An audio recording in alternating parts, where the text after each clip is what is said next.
inheritance is a mechanism that provides us with a solution to our problem. As I said, there are a lot of duplication with this type of program that we wrote. So in order to eliminate all these duplication, the best way is to basically define a class that will contain everything that these two have in common. We can call this maybe a post, class post. And then we can declare that a message post is a post and a photo post is also a post. And then we can add those extra details that we need for the message post to the message post class and those for a photo post to a photo post class. So basically we are putting everything that's in common in one class. As you can see, this is a post class. Remember, the first part we are defining the fields, and then the bottom part we are defining the methods. So some fields were similar in both message post and photo post. Username, the author, the timestamp, like, comments, these were the same in both of these classes. So we put them here, and then these methods were also the same. There were some things that were different, like for example, for message post we had a message. For a photo post we had a file name and caption. So then we can put these here. In here, this is a concept of generalization or inheritance. So this is like a parent-child. So this is a parent class, and these are the children of this class. Message post and photo post. They are inheriting these fields and these methods from this class, post. And then they have their own kind of a thing. So if you can see the inheritance as like parent-child relationship. So the parent will have all of these, and then the child will have similar, a lot of things similar, but they also have their differences, which you can put the differences here.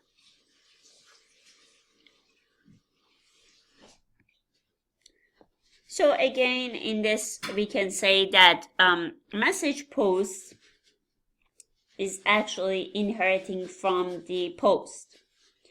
And same as the other one, photo post is inheriting from the post. So another expression that we can define is class message post extend class post. You can use that as well. The Java uses an extend key to define the inheritance relationship. The arrows that we have here, this is our class diagram, represent the inheritance relationship. So these two is kind of inheriting this one. So this one, as I said, is a parent class, or we sometimes might call it a super class. And these are the child classes, or sometimes we call them subclasses. So they're both the same. Parent, child, or superclass, subclass is the same thing. In this book, though, we are using superclass, subclass, rather than parent and child.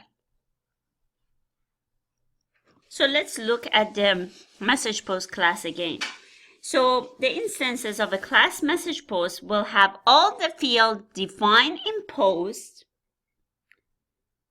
and also defined in message post. So it will have all of these fields plus this field. Same as photo post, will have these fields plus these fields. So as you see, we define all of these only once. We only we will define username, timestamps, like, comments field only once, but we are using them for both of them. And also these, we are only using them once, but we are using it for both of them. So again, some terminologies, we said that superclass or parent is the same. So the post class is actually a superclass. And then we said subclass and child is the same. Message post and photo post are subclasses of the post class. The superclass defines common attributes, as you saw in there. The subclass inherits the superclass attributes. The subclass add other attributes to it as well.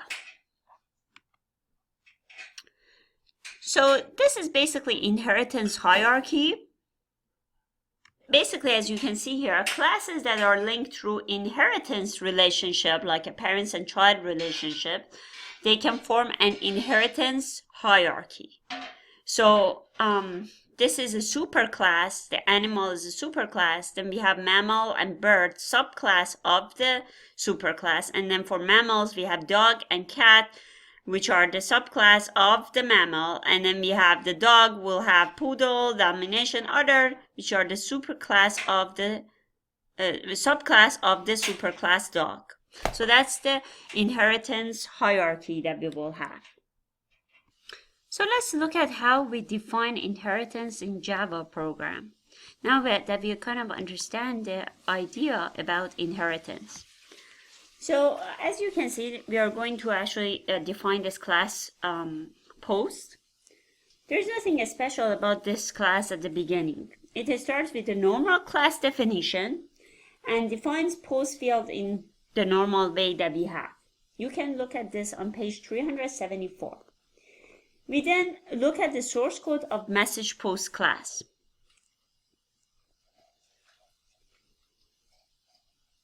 So in here, you can actually see that instead of just having class message post, you have extend post.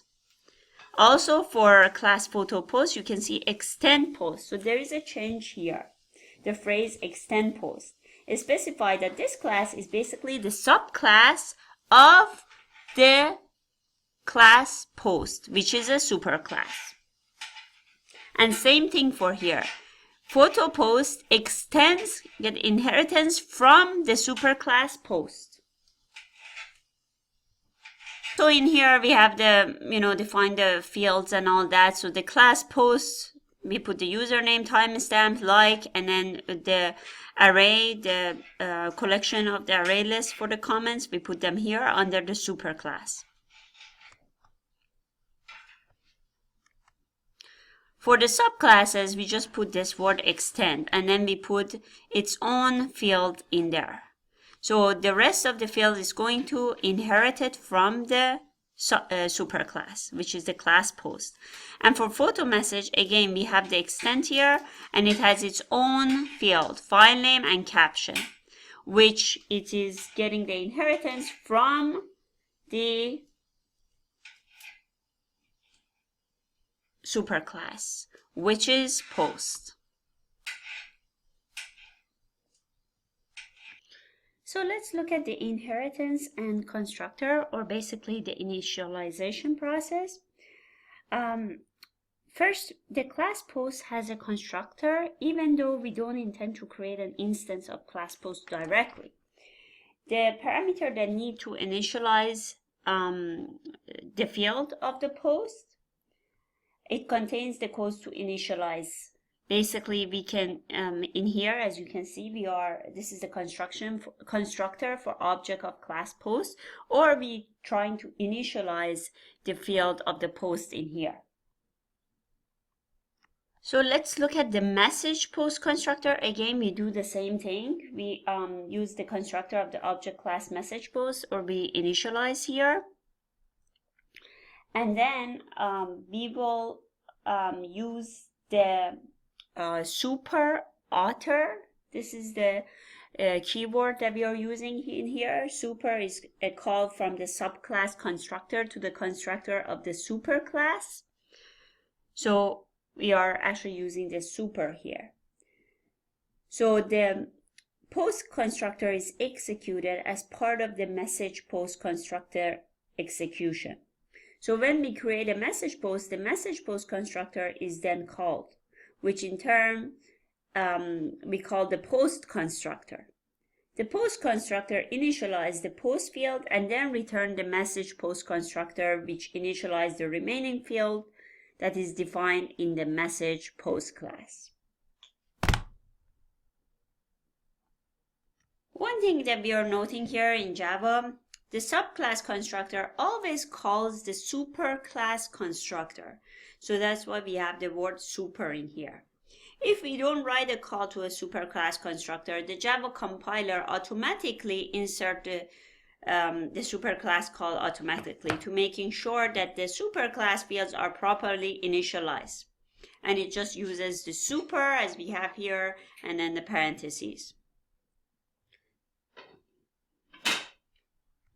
But you have to realize it does this automatically if there is no parameter value. If the superclass doesn't have a parameter, then it can insert it. If it has a parameter, the compiler cannot guess what parameter value should be passed. Therefore, you're going to get an error. So it's always better if you remember to put yourself, to put the super in there, the word super in there. So one more time, to just be clear, the constructor of a subclass must always invoke the constructor of its superclass, as it's the first statement. If the source code doesn't include such a call, Java will attempt to insert a call automatically if it doesn't have a parameter. If it has a parameter, it's not going to realize it and it's not going to do it automatically. It's going to give you an error. So it's best to always remember that in order to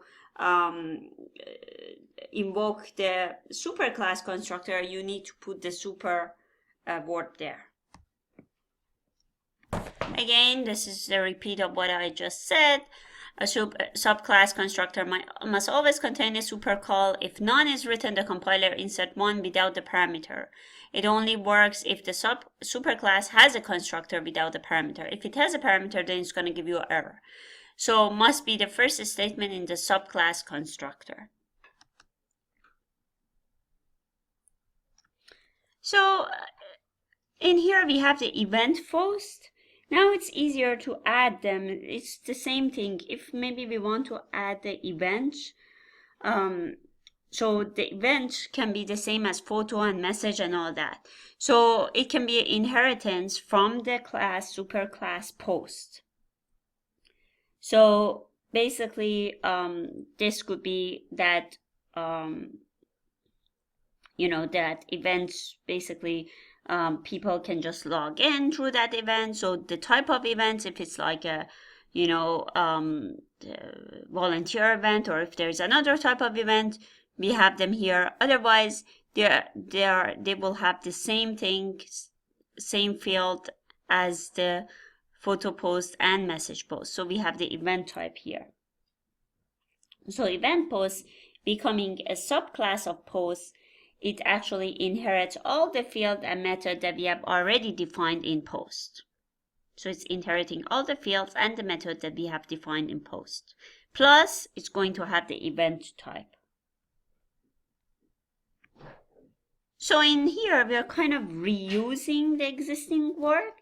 We can reuse the code that we have written for photo post and message post. So that it can also work for the event post class. So one of the good thing about the Java and the concept of inheritance is basically reusing. Reusing the components is a great benefit that we get from inheritance. So this reuse has the effect that a lot less new code is being needed when we are actually adding other post types like this. Because the new post type can be defined as subclasses of the post, only the code that is actually different from the post has to be added. So let's look at this example here. Let's say we are changing the requirements a little bit, and event post in our network application won't need to have a like button or any comments attached to it, because in the previous picture, if you look, the event is actually inheriting likes, comments, timestamp, and username. But we don't actually need that in the event post. So what can we do in that case? Well, another case would be that we don't even put event post as an inheritance, which again is going to cause a lot of problem because you are going to do a lot of duplication writing it for the username and timestamp field and their methods. So the solution is basically to refactor the class hierarchy. We talked about the class hierarchy. We just can refactor it. We can introduce a new superclass for all the posts that have comments attached to it. So maybe these two will have a comment and like, but this is not going to have. So we are going to create another superclass for these two, message and photo, which will have the likes and comments. So the message post and photo post are inheriting from the commented post, and commented post is inheriting from the post. And then again, in this case, you see the post will only have two fields with those other methods that we talked about.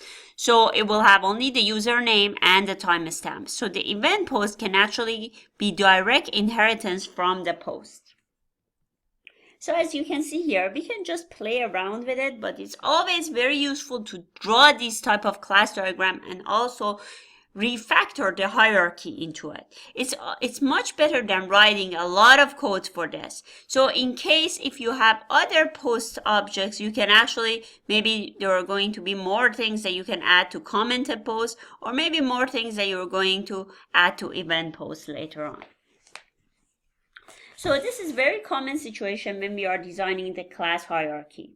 When the hierarchy doesn't seem to fit properly, we need to actually refactor the hierarchy, and that's what we did in this example. So let's review what we have learned so far. We have learned so far that the inheritance can help with avoiding code duplication, code reuse, easier maintenance, and of course extendability, which is very important. So in here, this is basically on page 380, you can see that this is a source code for the newsfeed class, the second version after we have applied the concept of inheritance to it. As you can see, the code has become significantly shorter and simpler since we have used the inheritance. With the first version, which was code 10.3, everything had to be done twice. Now you can see that it only happens once. We only have one collection, only one method to add posts, and one loop in the show method. Before we had two loops, we had everything was basically duplicated. The reason why we shortened the source code is that the new version we can use the type post where we previously used message post and photo post. So we are just using that posts that we have created, that superclass that we have created. So in our first version, we had basically two methods to add the post. One was for add message post, the other one was add photo post. In this new version, we only have add post. So it doesn't matter if it's a message or if it's a photo, because it's both of them are inheriting from this superclass.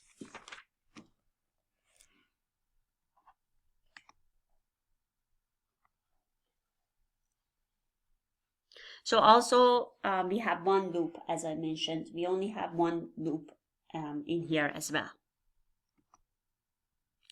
So in our previous code, we had, as I said, we have add message post and add photo post. But now we only have add post because, as I said, both of them are inheriting from this post. So we call this method with photo post, my photo, new photo, feed.add posts. So it's actually calling the superclass.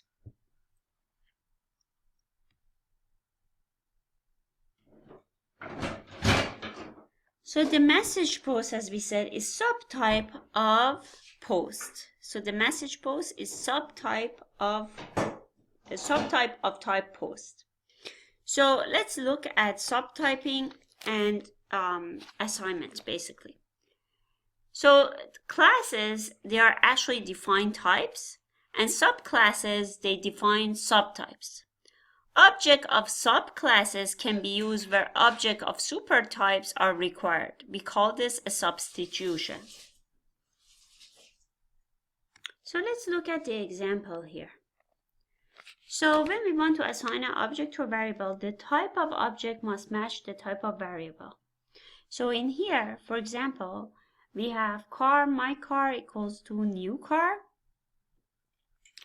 and is a valid assignment. So the new car is basically, because an object of type car is assigned to a variable, declared to hold the type of car, which is hold the object of type car. So in here, imagine that we have a class called vehicle, And that vehicle has two subclasses, car and bicycle. In this case, we can write vehicle v1 equals new vehicle, vehicle v2 equals new car, vehicle v3 equals new bicycle. So subclass object may be assigned to superclass variable. So this is very important to see here. Subclass objects may be assigned to superclass variable. So that's why we are having it in here. The type of variable declares what it can store. Declaring a variable of type vehicle means that this variable can hold vehicles. But because a car is also a vehicle, it's perfectly legal to store a car in a variable that is intended for the vehicle. So basically you can write it that. This principle is known as substitution. In object-oriented language, we can actually substitute a subclass object where a superclass object is being expected. Because the subclass object is a special case of the superclass, in this case, car and bicycle is a special case of a superclass vehicle. That's why, because both the car and the bicycle can be used as a vehicle.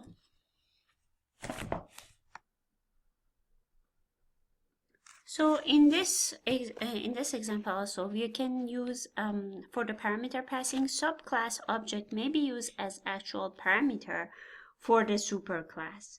So in terms of passing a parameter, you can actually see that in here, the subclass object may be used as actual parameter for the superclass. So in add post, you can have the photo, which is basically the subclass object, and it can be a parameter in the class, in the superclass, which is the post.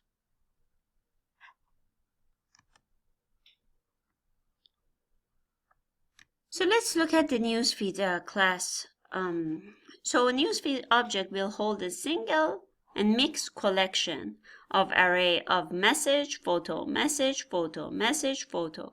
So this class of post will hold a mixed collection of message and photo in here. So in the class diagram, we can show it like that. So the news item will only know about the post rather than message and photo post. And then the message and photo posts are inheriting from the post subclass, but news item is directly connecting with the post. So we can see that in our network v2 version of our project. That's how it is showing. We can compile this program, and as you can see, newsfeed is connecting to the post, and in here we are showing message posts and photo posts are inheriting from the post. You can actually look at the source code for each of them by just double click on them and just look at the source code to understand it a little bit, which we have discussed before. And so in here you can see that the newsfeed is directly connecting to the post, and the message post and photo post are inheritance of the superclass post. Okay, now let's talk about polymorphic variable. Variables holding object types in Java are called polymorphic variable.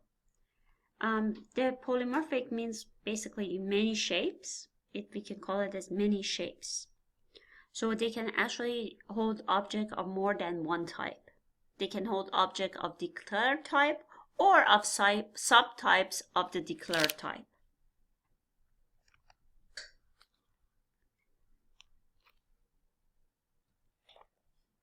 For polymorphism, we will talk more, but let's look at this example here that we have. We can just observe how we use the polymorphic variables. So in this example, basically,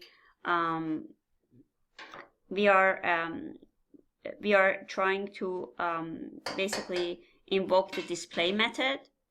So the actual posts that we get out of this list are type message post or photo post, not of type post.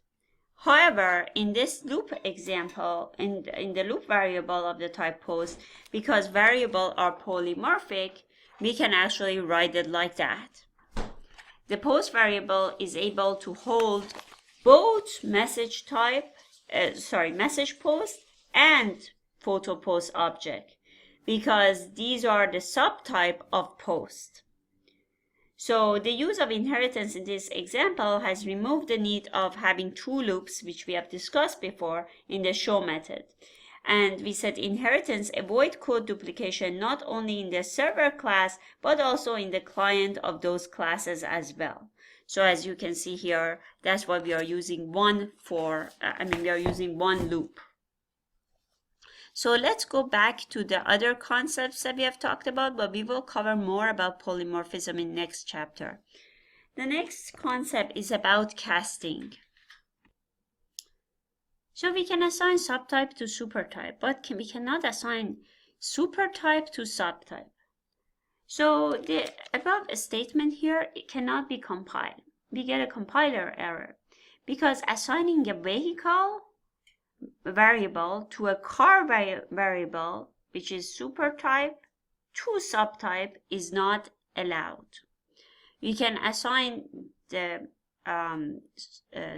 subtype to supertype, which we have here, vehicle assigned to car, but we cannot assign supertype to subtype. So we cannot assign vehicle to the car. We can see that the variable v actually contains an object of type car.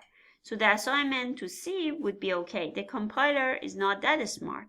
It translates the code line by line. So it looks at the last line in isolation without knowing what is currently stored in the variable v. This is called the type lost. The type of object in v is actually car, but the compiler doesn't know this. So casting, the concept of casting is actually fixing that. So we can get around this problem by using something like this. C equals car v. This would be okay. The cast operator consists of the name of a type here, the car, written in parentheses in front of a variable that we see here. Doing this will cause the compiler to kind of trick the compiler to make it believe that the object is a car, and it will not report an error. So that's what we are calling that. So only if the vehicle really is a car.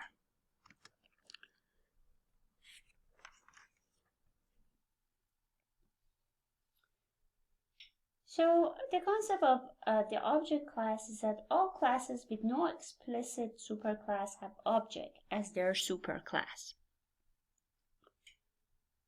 So basically in here, as you can see, all classes inherit from the object, as you can see in this example.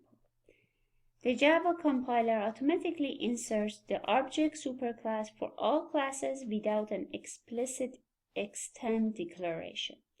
So it's never necessary to do this for yourself. Every single class inherits from the object either directly or indirectly, as you can see.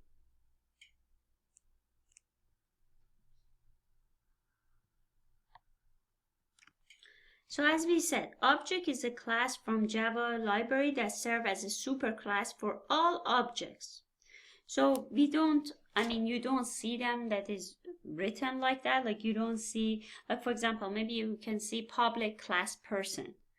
In reality, it is public class person extends object.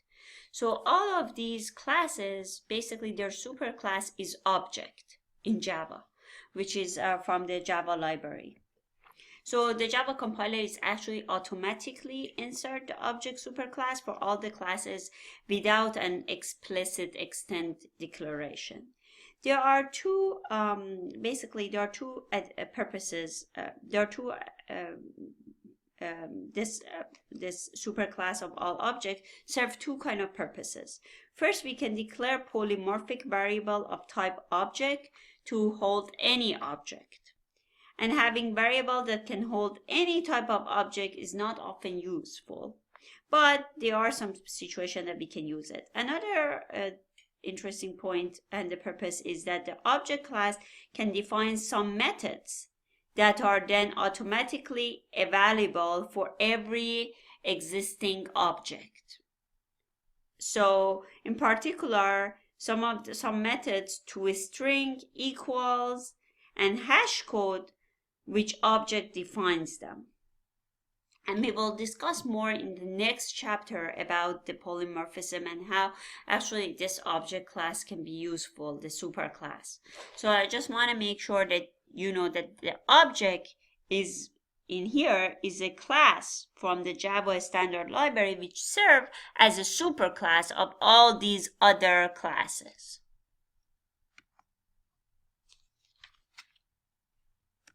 Let's look at what we have learned so far. Inheritance allows the definition of classes as extension of other classes. We use inheritance in order to avoid code duplication, reuse of the code, simplify the code, and also simplify maintenance of it and extending it. Variables can hold subtype objects, and subtype can be used whenever superclass objects are expected, and that's called substitution. And remember, the object was the name of the superclass. So basically, that's the last thing that I wanted you guys to remember. So in next chapter, we will talk about more the concept of polymorphism, the overriding it and things like that.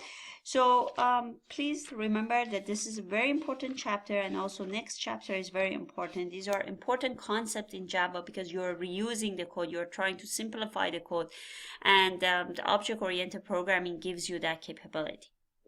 Thank you. Bye-bye.